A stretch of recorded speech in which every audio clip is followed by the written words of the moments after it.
Hello, in this video we'll show you what could be one of the causes if you have a problem with the ignition main circuits on your Opel Corsa E. One of the causes could be a blown fuse or a relay, so here in the video we'll show you the location of the fuses and relays for the ignition main circuits.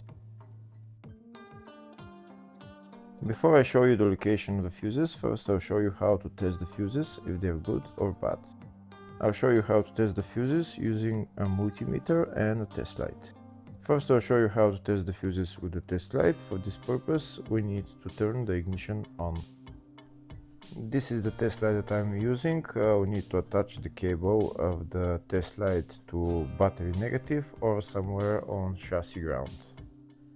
Then we're going to start testing the fuses with the test light. On the fuses there is two pins, you can see them right there before the 30 and after the 30. There's two pins where we touch them with the test light, and if both pins light up, that means the fuse is good. If only one pin lights up, that means the fuse is bad.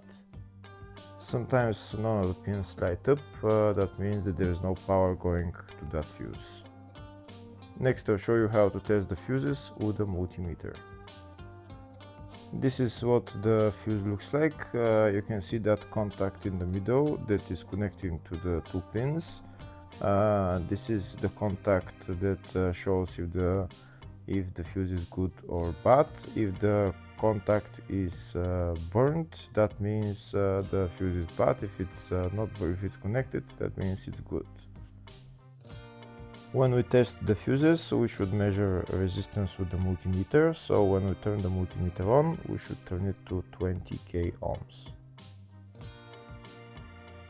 When measuring the fuses, the resistance should be very close to zero. We'll start now testing each fuse.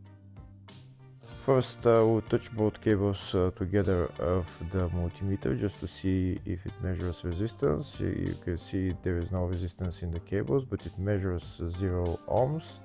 Now we'll start measuring the first fuse, and we'll see what will show. It's showing 0 ohms, so that means this fuse is good.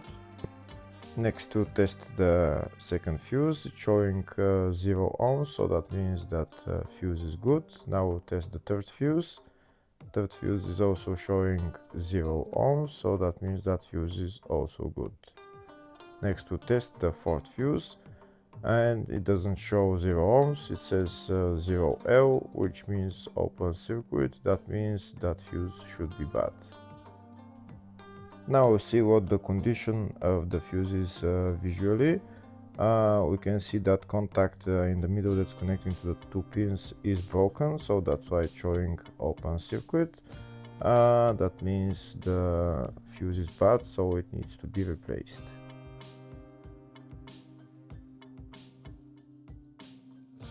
Next I'll show you the location for the fuse boxes on this Opel Corsa E.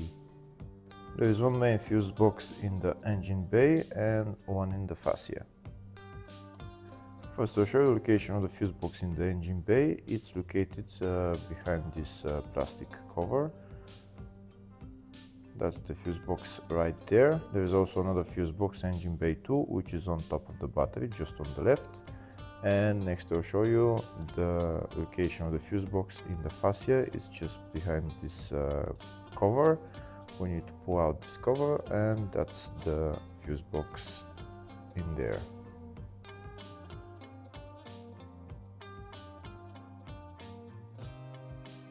Next I'll show you a diagram of all the fuse boxes on this Opel Corsa E. There's two fuse boxes in the engine bay 1 and engine bay 2, and two in the fascia 1 and fascia 2 fuse boxes. Next, to show you the location of the fuses and the relays for the ignition main circuits on this Opel Corsa E. They're located in the engine bay and fascia fuse boxes. First I'll show you the location of them in the engine bay fuse box. And the relay is number 1 relay, and the fuse is F39 fuse. Next I'll show you the location of the fuse in the fascia fuse box, and the fuse there is F5 fuse. Hopefully the video was helpful. Please like and comment on the video and subscribe to the channel. Thank you.